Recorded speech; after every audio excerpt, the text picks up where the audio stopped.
Thank you for listening to the Speaking Out on Sex Abuse podcast with host Clara and Jimmy Hinton. If you're new to the podcast, please subscribe and share so you never miss an episode. Search for us on your favorite podcast app, or you can find the podcast on jimmyhinton.org and findingahealingplace.com.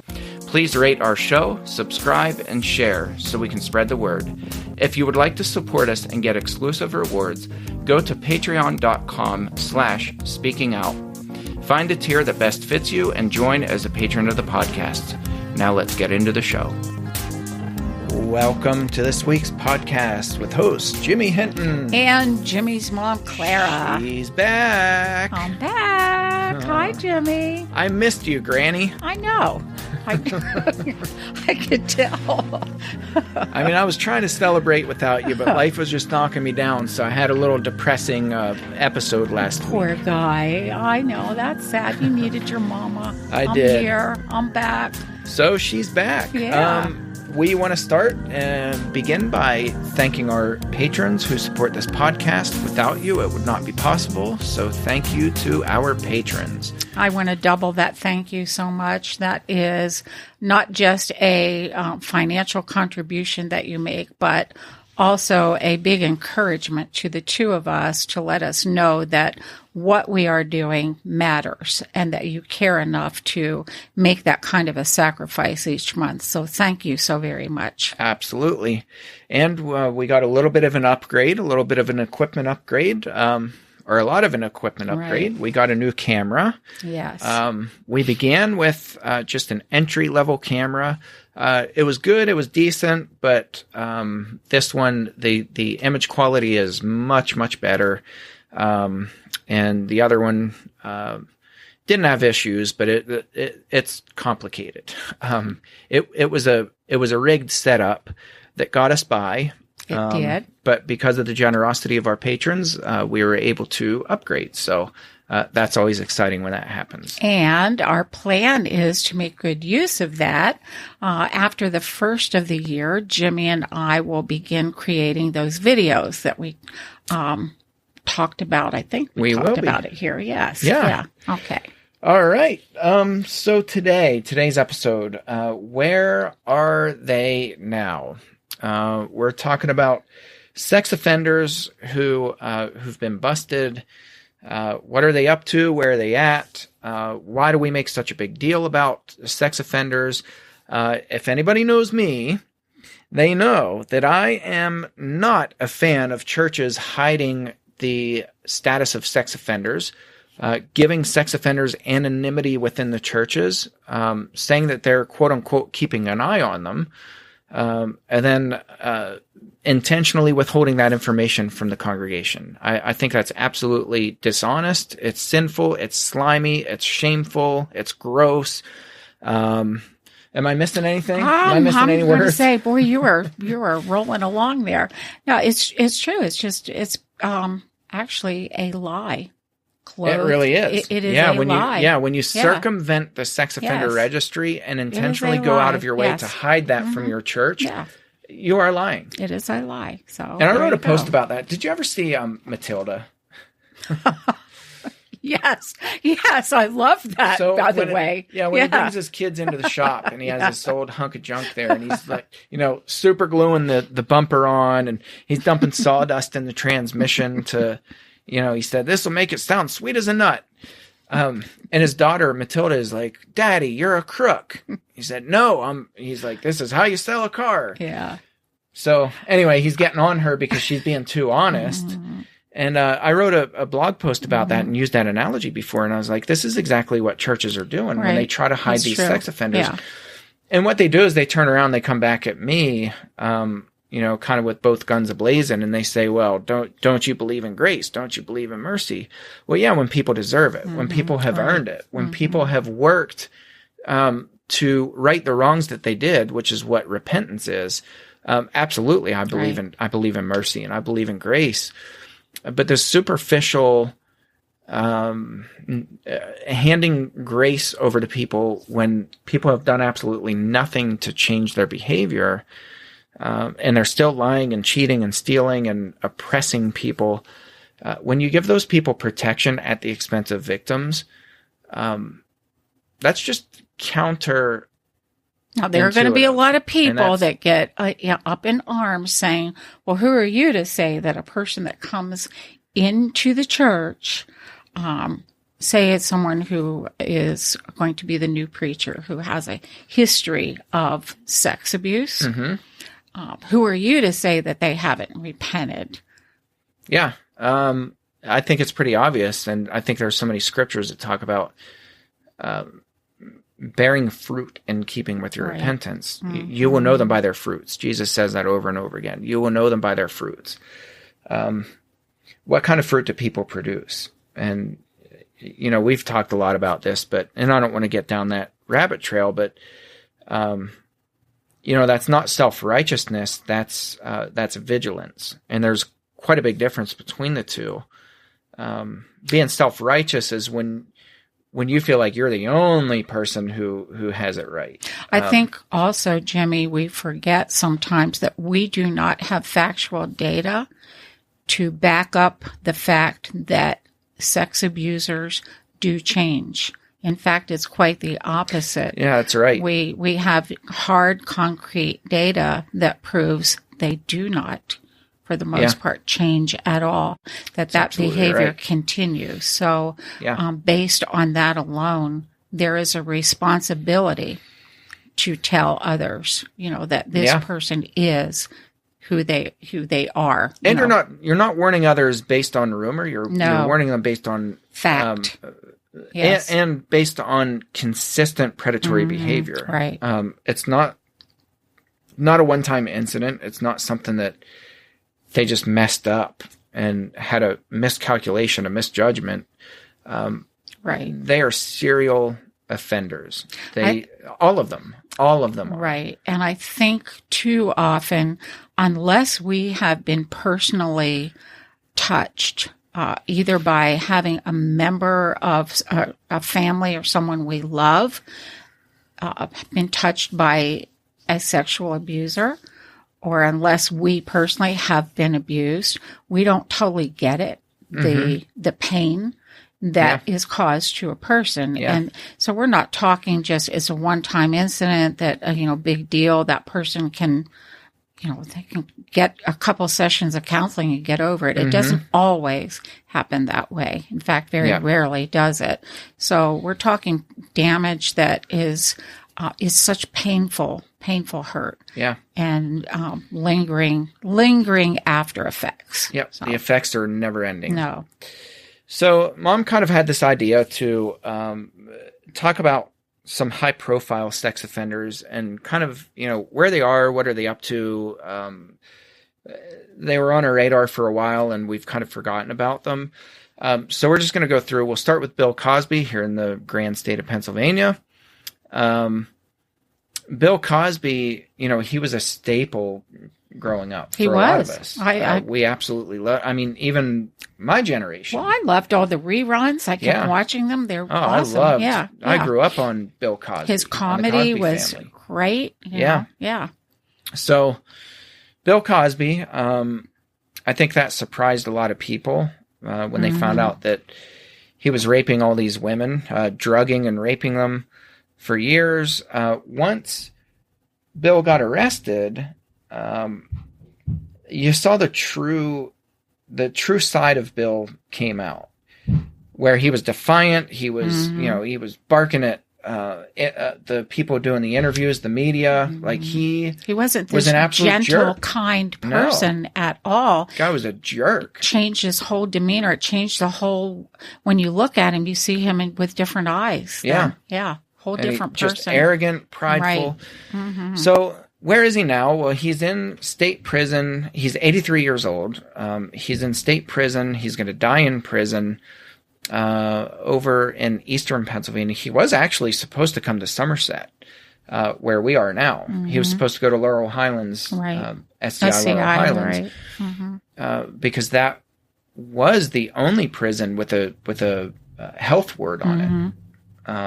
In the state of Pennsylvania, but they built that new prison, and they just opened it up right before Cosby's sentencing. So they, at the last minute, they decided to keep him there. So he is in Eastern Pennsylvania. I forget the name of the prison.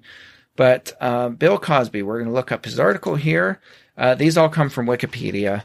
But the entry for Bill Cosby. William Henry Cosby Jr., born July 12, 1937, is an American stand-up comedian, actor, author, and convicted sex offender. Very first sentence. And I like that the first sentence draws attention to that because that's who he is. Right. Yes. That wasn't buried somewhere down in the middle of this article. It wasn't, stand-up comedian, author, actor, here was his early life, and then, on and on and on until you get to the little subsection where he's a sex offender. It's the very first sentence because that's who he is. As we progress in this and look at the different people, it's enlightening, and it is pretty clear that Wikipedia tells it like it is. It's who these people are. Mm-hmm. And when we think of that in light of how we introduce people, we don't always introduce them that way. Mm-mm. We just tell the kind of the good things, and we don't say anything else. We leave off part of it. And that's what you're talking about. Like in church, within churches, we'll introduce brother or sister so-and-so who's been leading, singing, and pastoring a church for the past 23 years, and we leave it at that. Yeah. Yeah. I would say we leave it at that, especially with sex offenders in the church. It's intentional. Because I've seen them it's go so far out of their way to not only fail to mention that they're sex offenders, but to just really build them up. Yeah. There's somebody significant. Well, they're a graduate from Freed-Hardeman Freed-Hardeman University, college, pastored in the church for blah, blah, blah, blah years. But what's omitted is served 3 years as a sex offender in such and such prison. But so Cosby, you watched this. You watched this documentary on Cosby. I did not. I did. Is he in segregated community or is he in the general population? He's in general.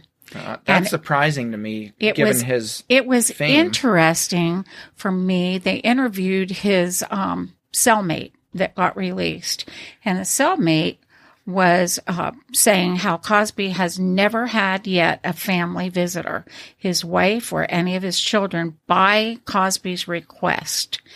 And I thought this is interesting because he never wants them to see him in that environment, behind bars like that.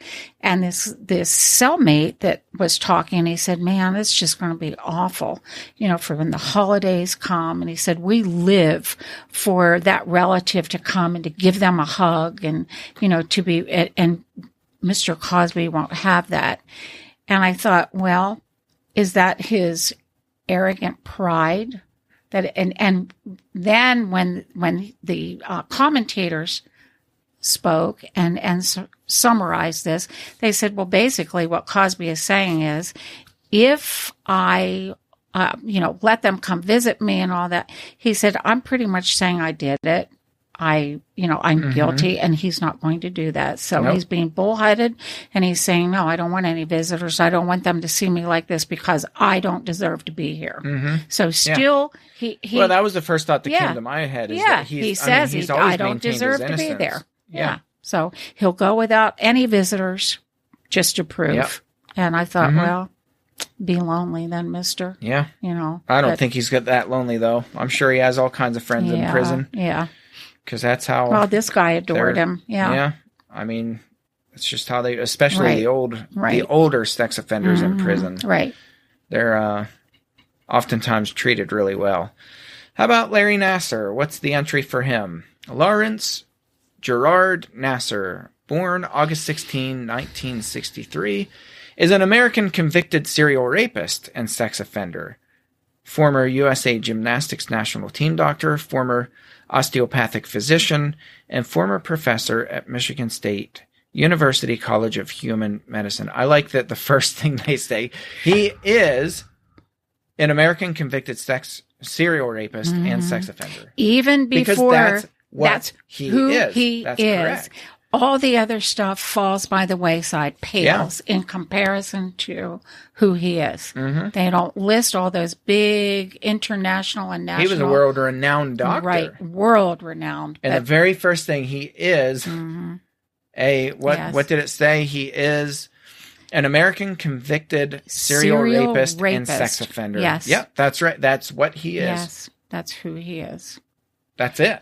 I mean, they nailed it. How about Jerry Sandusky here in Somerset? He is at SCI Laurel Highlands here in Somerset. He's just our 3 neighbor. miles up the road. Yeah. Sandusky. Gerald Arthur Sandusky, born January 26, 1944, is an American retired college football coach who was convicted of rape and child sexual abuse.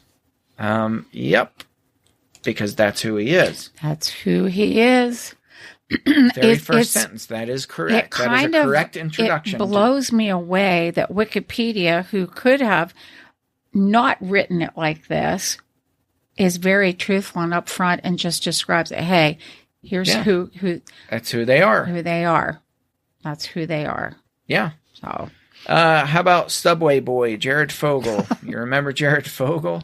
He was a guy who everybody loved. Yeah. They all adored. Well, I smile thinking Jared about Fogle. him because I did. I thought he was pretty awesome. Loved his commercials. Everybody loved him. Yeah. He was the guy that he would always have his pair of pants in every picture. Yeah. Every Subway commercial. He would have his big pair Well, there of were pants. billboards with him. I would drive to Johnstown to see the billboards with him on it. Oh, yeah. Yeah. So, by the way, all the previous people we mentioned, Cosby, Nasser, Sandusky, they're all going to die in prison. They got very lengthy sentences. Jared Fogle will not die in prison unless he gets killed in prison. But his sentence was, I think, 15 to 18 years in federal prison, but he must serve 13 before he's eligible for any kind of parole or probation. So Fogle's entry, let's look at that. Jared Scott Fogle, born August 23, 1977, is an American former spokesperson for Subway restaurants and convicted sex offender. Nailed it. That is correct. It's who they are. It is. There's no getting around it. Fogle did this for years and years and years, soliciting little 12 and 13-year-old girls online for sex. Right. I think several of them he actually met with, if I'm not mistaken. It's been a few years. That was 2015. But that was the reason he's in federal prison is he was doing the soliciting online, so that's federal jurisdiction, crossing state lines. So that's Jared Fogle. We all want a title, and that's not the one we want. No, we all want to wear a title of some sort. Even if it's world's best mom. We want to have some kind of a title, or Somerset's best dad, or my best dad, whatever. But to have a title like that as part of your name, I can't imagine anything worse. I really can't. I think some people might be thinking, well, isn't that unfair? And I get asked that question by church leaders, especially. Well, isn't that unfair to label somebody for what they did in the past?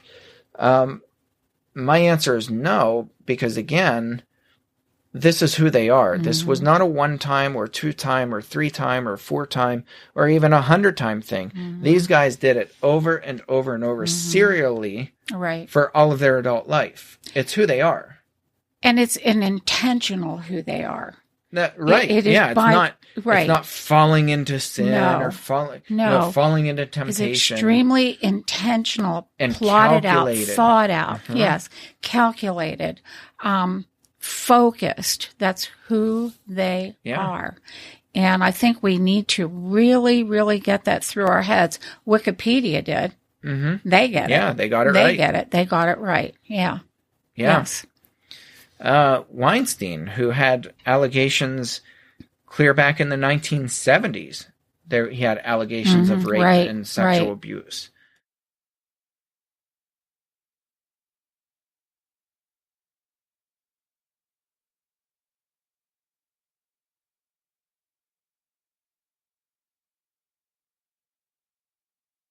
Kind of like how they said a former film producer and yeah, you know, a this current, is who, parentheses, a current convicted sex offender. Yeah, that's right.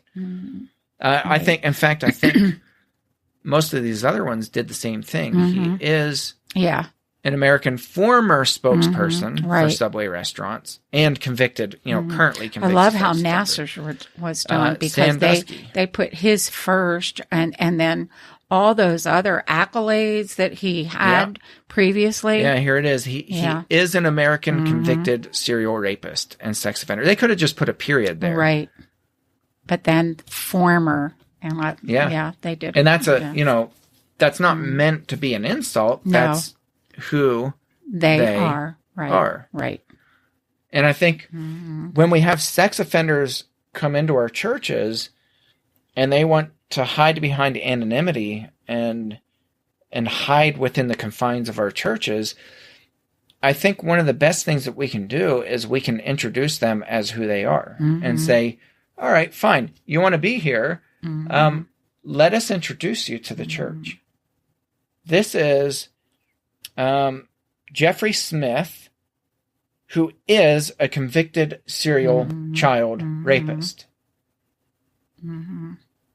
And, you know, if you want to give other credentials, and he used to lead singing when he was at a church. He used to preach. He used to do whatever. But I think we should introduce them for who they are. Do you think, Jimmy, in some way that may actually help even that person to be more aware, that others are aware? In other words, it in some way possibly lead to repentance at some point? I don't know about that. I'm highly skeptical of any kind of genuine repentance with especially child sexual predators. Because I don't think they want to change. I don't think they can change because they don't want to change. And that's, you know, there's a lot of theology and I know behind that we've done sessions on that about, But do I think that it would help them to hold them accountable? Absolutely. And I think, you know, this is not to be mean-spirited and to, you know, to rub it in their face or anything like. This is to point out to people who they are, to say, you have worked very hard to receive this identity. Yes. Okay. This wasn't a mistake. It wasn't an accident. I appreciate the word identity that you've used because that is who they are. Yeah. That identifies that person. As a parent, believe me, I need to know who the sex offenders are. Yeah. But you know, it's kind of it's kind of an ironic question because, you know, ultimately what I believe, and I'm very open about this, is that serial sex offenders don't belong in church at all. Correct. Because they're wolves. And you don't invite wolves into the sheep pen. So, you know, just this whole premise that we're going to let them in, but we're going to label them and tell people who they are, is still giving them an upper hand. It's still allowing them into the sheep pen. Because they're going to use that somehow. That's what they do. They take things. Bill Cosby, he uses his prison sentence and even manipulates that. That's exactly what I thought. There feel sorry for him. Yes, and I thought there is this cellmate too feeling.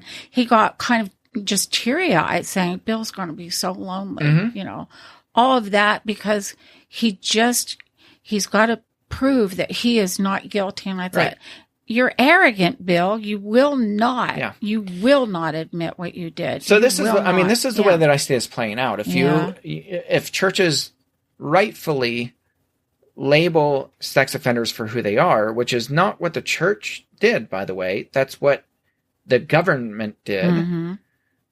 because they pose a risk. Right. That's why the sex offender registry exists right. in the beginning, Right. in the first place, because these people do pose a risk, a great risk. And so they must be on the sex offender registry according to law. Right.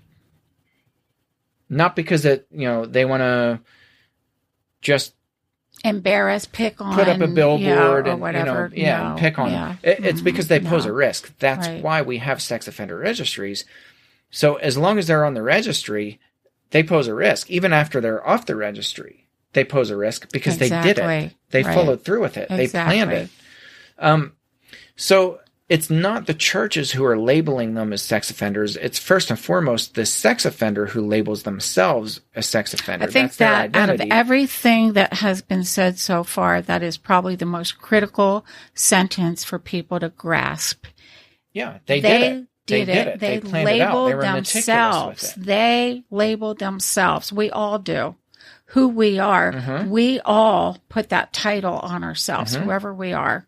It's by our actions, not by anybody else's actions. That's right. So I think if people could only grasp that one thing, there'd be a lot less confusion about why are you calling that person a sex offender? Because that's who that person is. They gave themselves that title. They did it when they raped They did that, kids. yes. Yeah, exactly.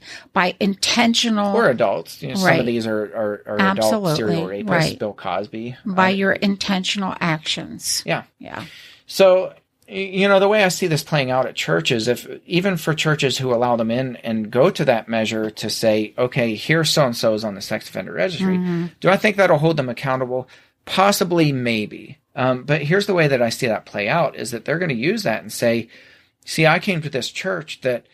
I looked you up on the website and I found you because of your position on grace and mercy, that you profess to be Christians who believe in forgiveness and who believe in mercy and grace. And then I came in and all of a sudden I'm the target of the church, and you guys are putting my information everywhere. Don't you know what risk that puts me at?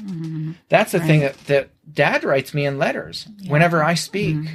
Anytime that I speak or I'm interviewed by the media, he'll write me immediately and be like, don't you know what risk this puts me at? Every time you say my name or every time you speak up, that puts me at great risk, as if he's the victim. Right. Yeah. So they will use always about me. To their advantage. Yeah, exactly. Everything to their advantage. Exactly. So, and I keep thinking we would never put a child in a group knowing that there was a dangerous animal among them. We wouldn't, even though that animal is so-called tamed, we would not do that, because there's always that chance that tamed animal will act according to what it is. Well, I mean, think of another analogy, and I think maybe this is even a little bit closer, but think there's the term friendly fire, right? In warfare, there's a term called friendly fire. Imagine that there's a general. There's a general who knows that there's a minefield and that there are buried landmines in this minefield, and they're in enemy territory, and one of his troops happens to cross over and get into the vicinity of that landmine or that minefield. Is it a loving thing for that general to just remain silent and be like, no, that's a good analogy. Yeah. These mines are here and none of them have detonated and they're kind of minding their own business and we're just going to leave it that way. Would that be the loving thing to do, or would the loving thing to do be to say, there are landmines all over the place. You need to get out. Danger. Yeah, yes. You need to get out of there. Get out. Yes, we would scream. And then that general would also point out where he knew each individual landmine was and say, stay away from this area. There is a landmine under, there's one right here. X marks the spot. Right here's a landmine. And I'll go back to saying it again. I think the majority of people don't get how dangerous a sex offender is. The amount of injury and hurt and lingering pain and after effects that can be, that is done to a person. And the lengths that they go to produce their victims. Yes. I mean, they're unstoppable. When I think about intentional pain, I shake. I really do inside, because what kind of a heart would take, we'll say a child at this point, and cause intentional pain to a child who's innocent? Mm-hmm. That's got to be the most evil of evil hearts. Yeah. When I read about children being raped, when I know children who have been raped, my heart is sick thinking that a person could be that evil to intentionally carry out those actions and then just walk on like it's nothing. I think that's it. That's the point that I make over and over when I go places. It's not that the people think about doing it to these children. They did it. They did it. They followed through with it. They did it. They actually detonated themselves on this child. Right. They did it. They followed through. That's evil in the most horrific form. Yeah. So, we need to be warned. Yeah. Well, we'll leave you with this truth bomb, and it's actually very simple. If we were to boil this down, everything that we talked about in this episode, it's this. Regardless of who you are, our actions will tell people who we are. And that's it. Absolutely. That's it. Good, bad, or in between, our actions will tell people who we are. Well, thank you for tuning into this episode, and we will catch you next round. Thanks again for listening to today's episode. Thank you to our patrons who make the podcast possible. If you found it helpful, please follow on Spreaker and search for the Speaking Out on Sex Abuse podcast in your favorite podcast app. Be sure to hit subscribe and rate the show. If you believe in what we do, consider supporting the podcast by becoming a patron. And check out the cool rewards our patrons receive.